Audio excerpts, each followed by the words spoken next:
Good morning, Job, day 6, short reading today. And in chapter 24, we really read the heart of Job's argument, the heart of what he believes about the wicked.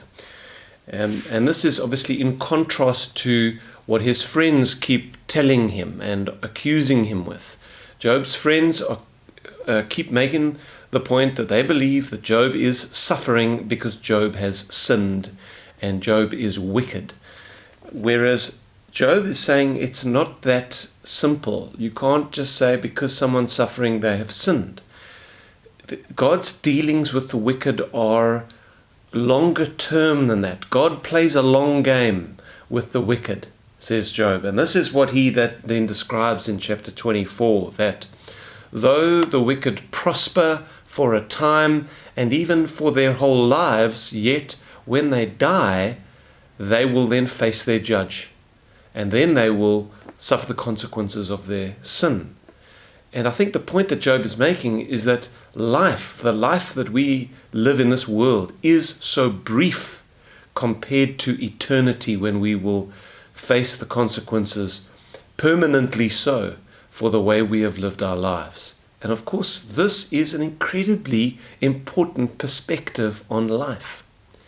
So this is the point Job makes, and in fact, the psalmist makes the same point. I can't remember the name of the psalm. If I get it right, I'll edit it over the picture when I do the video, where the psalmist is struggling with how the wicked prosper in life, and he can't understand why God doesn't deal with evil people. They are living in luxury and pleasure, and then halfway through the psalm, he says, but then I went into the temple.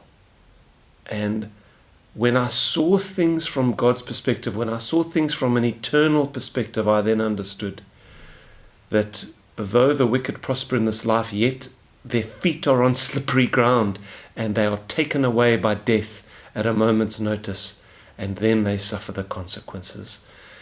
So this is one of the keys, the secrets to dealing with evil people and an evil culture. When you look around you, and if you're in my country, you perhaps look at the government and you look at those in power and you think, there's so much corruption, there's so much evil, there's so much people enriching themselves at the expense of the poor, and like it's so frustrating. How do we deal with evil people? And if you want a measure of peace when thinking about evil and evil people and those who've hurt you and wronged you personally even, this is one of the secrets. You've got to get an eternal perspective. God is going to deal with the wicked.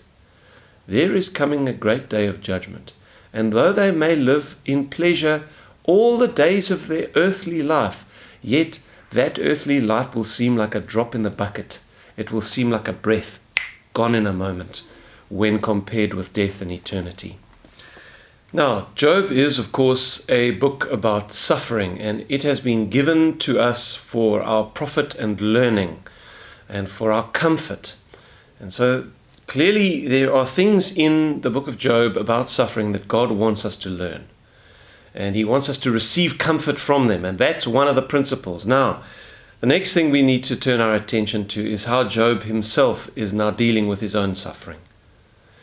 And the sum of his sentiments at this point, now that his eyes have been turned to the Redeemer, who will one day stand on the earth and bring him safely to God. We saw that in a previous devotion. Now, this is kind of where he is now, and we read this in Job chapter 23. He says, "Oh, that I knew where I might find God, that I might come to his seat. I would present my case before him, and I'd fill my mouth with arguments. I'd know the words that he would answer me, and I'd understand what he would say to me. Would he contend with me in his great power? No, but he would take note of me. There the upright could reason with him, and I would be delivered forever from my judge." So Job has faith that he is at peace with God, that there are reasons for his suffering, but he knows that when he was if he was to be brought face to face with God, that God would be at peace with him.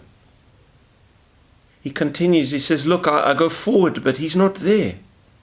And backward, but I cannot perceive him. When he works on the left hand, I cannot behold him. When he turns to the right hand, I cannot see him.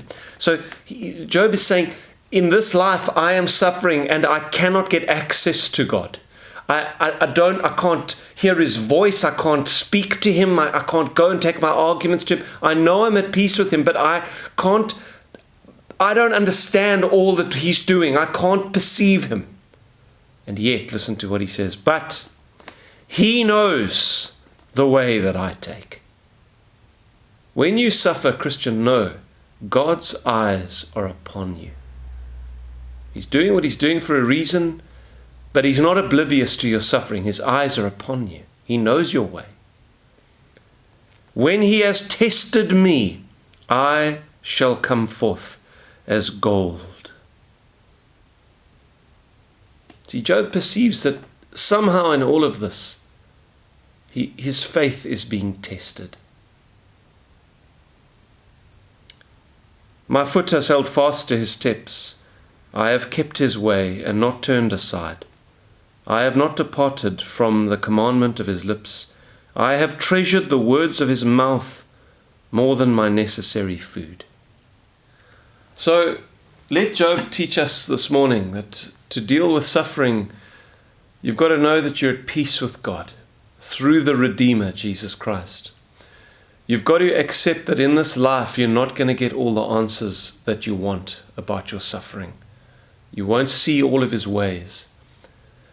You've got to have faith that God's eyes are still upon you despite your suffering. He's with you through the suffering.